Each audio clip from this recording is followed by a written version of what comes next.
I'm starting it up now.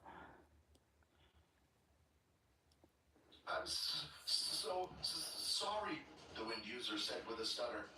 It was all Ben's idea. He said that we would be able to take care of your level 1s and take your crystals, added to our team's points. The wind user was deadly frightened. Not only had he never seen such a strange ability before, but he was also still trying to decide if the person in front of him was human. This Ben, does he work for anyone? Quinn asked. I mean, we all work for the military, but no one told us to do anything if that's what you're asking. Quinn couldn't be 100% sure if he were telling the truth or not, but judging by his reaction and how frightened he was, Quinn felt like his words were true. You know, if you increase your charm stat a bit more, you would be able to get these weak-minded people to tell you anything, the system said. Are you kidding me? Quinn asked. No, there are certain skills in your system that will only unlock once you get enough stat points. One of them is a type of mind control for the charm stat. It's quite handy if their mind is weak. You can replace their memories. Hello? These are fancy, Santa. Fancy Santa. Fancy Santa. Get them to spill the beans, or even if it was high, you could even get the person to kill themselves. Of course, that would only be for the very top of vampire classes. Do you know how many points in charm I need to unlock this skill? Quinn asked. 10 points are needed for the influence skill. 140 of 200 EXP.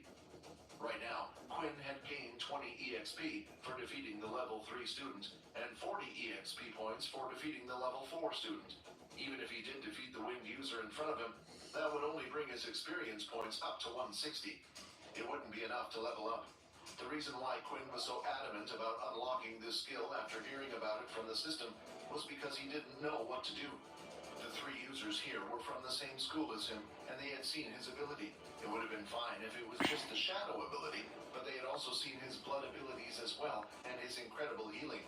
If he could, he wanted to avoid killing his fellow students, but it was something that would have had to be done. Just then, from the corner of his eye, Quinn saw something forming from the ground. The sharp object shot out like a bullet, and Quinn managed to move his head and dodge at the last second.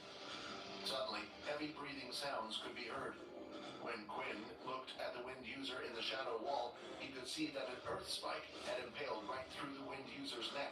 More spikes started to appear from the floor, and when Quinn looked ahead, he could see that the earth user had regained consciousness and was barely standing on his feet with his hand held out. Die, you fat... he shouted. Thinking about the spike, Quinn felt like he had just avoided death. You just tried to kill me, Quinn shouted, when I was just thinking about sparing your lives. Humans are truly disgusting, Quinn thought. In a fit of anger, Quinn sent out blood swipe after blood swipe. The earth user tried to raise a wall between them, but the wall was far too weak. The second the blood swipes made an impact, the wall was smashed, and the blood strikes continued to hit the user.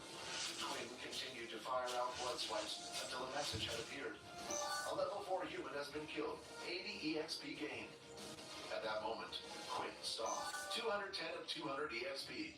Congratulations, you are now level 12. 28 of 65 HP.